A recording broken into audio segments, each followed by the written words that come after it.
guys, welcome to another video. This year is almost over and it's so crazy because I feel like it just started. This year went by so quickly and we only get I think one or maybe two more videos from me this year, which is insane. But anyway, let's just jump right into this video because I'm really excited and I don't really want to talk too much unless it's about the book. So I finished Twilight and it was different but also the same from the movie, obvious, you know. So I wrote down the differences that I found while reading, and like most of the differences are just stuff that wasn't in the movie. And yeah, so, and just like my thoughts on them. Also, I want to just say right now, I think I like the book more than the movie. I still enjoy the movie. I love it. I like the book a lot better. It was also super easy for me to read. It was fast. I read it pretty quickly and it was just fun. I was enjoying it. I already went into it knowing kind of what to expect, but still I enjoyed it. So let's just get into the differences, and I wrote everything down so I don't forget anything, but I tried keeping them all like in the order that they all happened. But the first thing in the book, Charlie buys her truck before she even arrives to Forks. There's this whole scene of Charlie picking Bella up from the airport and like driving to their house, and he's telling her about the truck and how he already bought it and it's just sitting at the house waiting for her. So you know the like scene at the beginning where Bella is like, oh my gosh, when she finds out that the truck is hers. Yeah, that doesn't happen because Charlie spills the beans before they even get home. So that was interesting. Just Charlie picking up Bella from the airport. We didn't get that in the movie. Where was that? I would have loved to see that. I feel like that would have been fun. That would have shown their dynamic a little bit better than in the movie where Charlie was just kind of absent, and then when he was present he showed that he cared, but he also just like kept a distance almost. So I feel like that would have helped a little bit. I don't know, maybe it's just a me thing. But also there's no school trip, and the conversation that they have in the movie where they're on their trip, they end up having it in the school cafeteria. Edward decides to sit alone at a table and he gets Bella to sit with him, and they have their whole like discussion of him regretting saving her, and then he's like, you think I have regret for saving you, and like that whole thing. Yeah, that they don't have a school trip. They just talk in the cafeteria. So I don't really know what the purpose of the school trip was in the movie. I guess to make it seem better.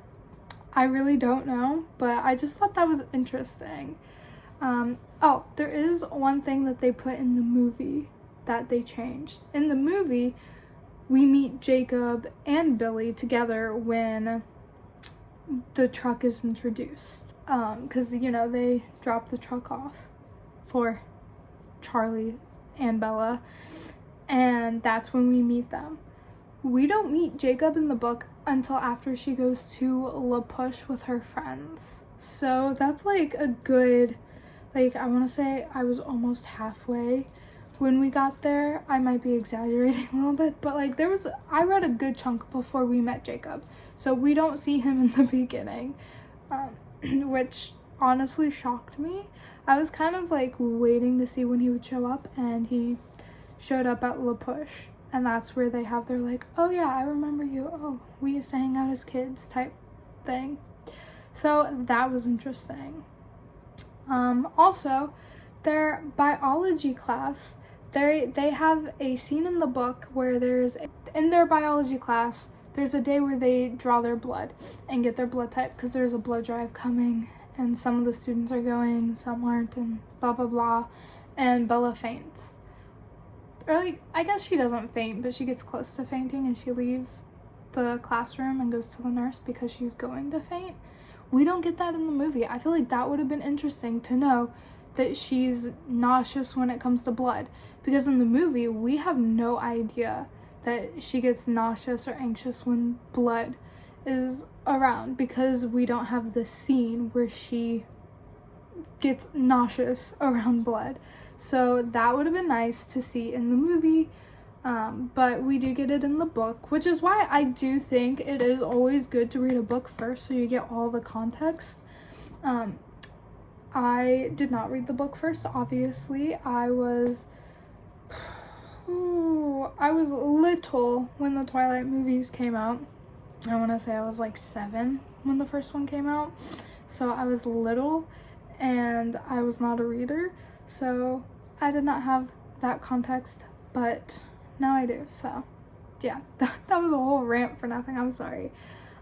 Also, there's some people in the book that we do not see in the movie, like Lauren, who is a part of Bella's friend group, who is, I kind of got the vibe that Lauren was into Tyler, who was, if you don't remember, the kid that almost hit Bella with his car.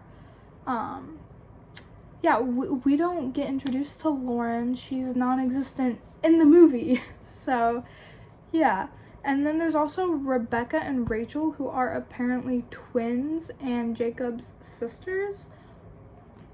Where's that in the movie? I thought he was an only child. There's no mention of him having siblings. So that was interesting. In the book, when Jacob is telling his beach story, he kind of hints more to them being vampires than he does in the movie.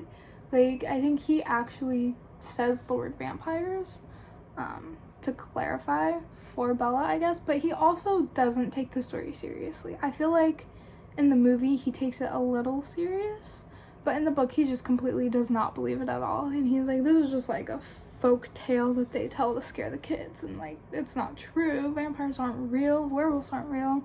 So that was interesting. I feel like that helped Bella figure it out a lot quicker.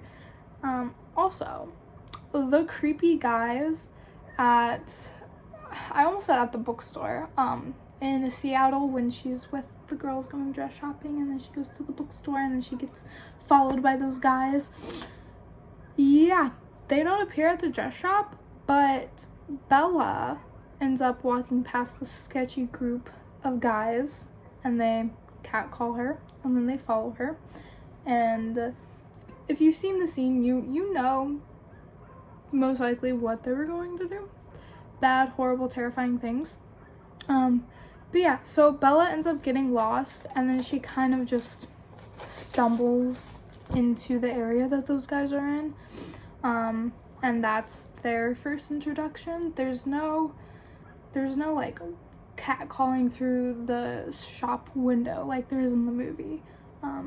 But obviously Jacob saves her, and they go to dinner, and they have dinner, and it's very similar to how it is in the movie, with like their like dinner. She eats, he doesn't, and they have their conversation. I think she's able to kind of get more information out of him in the book than she is in the movie, but that's just how I feel. But Bella does confront him about being a vampire in the car, not in the woods. When they are driving, or when he is driving her back home, she confronts him, which that was a different thing. So yeah, so she definitely figures it out quicker than in the movie, which is kind of funny. Honestly, it's a little funny. But yeah, so she confronts him and is like, you're a vampire. Yeah. And then book Bella also feels like she was more observant than she was in the movie, but also that's probably just because it was a book and characters tend to be more observant for the readers than in movies, because we don't get like an inner monologue half the time when we're watching a movie. It's just like visuals. But in books we get the inner monologue as well, because most of the time we're reading from their perspective. So I think that was more just a book thing than anything else, but she did feel more observant. Also, Carlisle has a whole chapter about his life, how he got turned and all that. And apparently his dad was a vampire hunter, and when Carlisle got turned, he didn't want to die, presumably by his father and his dad's like vampire hunting clan. And so he buried himself in the ground while he was transforming, and then he like snuck out and like left. So apparently there's that. He also joined the Volturi, or he tried to, for a couple years, but they wouldn't stop drinking human blood, so he quit. And that is why he's a vegetarian, because his dad was like, they're monsters, they're evil, like they eat humans, and Carlisle didn't want to be a monster, so he became vegetarian. So that was interesting. I wish we got that in any of the movies, really. I wish we got more backstory. Also, we get Esme backstory and Alice backstory as well. Like, what? This was not in the movie. In the book, we realized that Esme got turned by jumping off a tall building because her newborn passed away a few days after she had given birth, which is really, really tragic and sad and just awful. But yeah, we don't get any of that in the movie, so what the heck. And then also Alice was in like a psych ward, and she was having visions, and that's why she was in the psych ward. And then I guess the bodyguard, or like the person that would take care of her, was a vampire, and he turned her because James, the guy who attacks Bella in the ballet studio, was hunting Alice, and so he turned her so she wouldn't get, taken. That was very interesting, and I wish we got that again in the movie. But yeah, those were the only differences that I could really think of or remember or anything. But excuse me, if you notice anything that I missed or maybe skipped over and you feel it's important, comment it below. Inform the people. And I think that's it. I think that's it for this video. I will see you guys next week with another video. This is most likely going to be my last book review of the year. The rest is just gonna be like recaps, I think. I would like to say, on my next book, I'm definitely not gonna finish this by the end of the year, because Christmas and everything. But this is my next read. I'm only 2 chapters in. I'm gonna read a little bit more today, or at least try to. So far, I'm enjoying it. I think Josh is the name of the guy. He's pretty funny. Also, this was a Christmas gift that my cousin got me. It's a sword bookmark with a purple dragon. Ugh, look how cool. I might do like a Christmas video of like what I got, and this will be in it. But like, look how cool that is. That's so cool. So yeah. Anyway, I'll see you guys next week with another video, and possibly the last video of this year, which is crazy. Anyway, bye.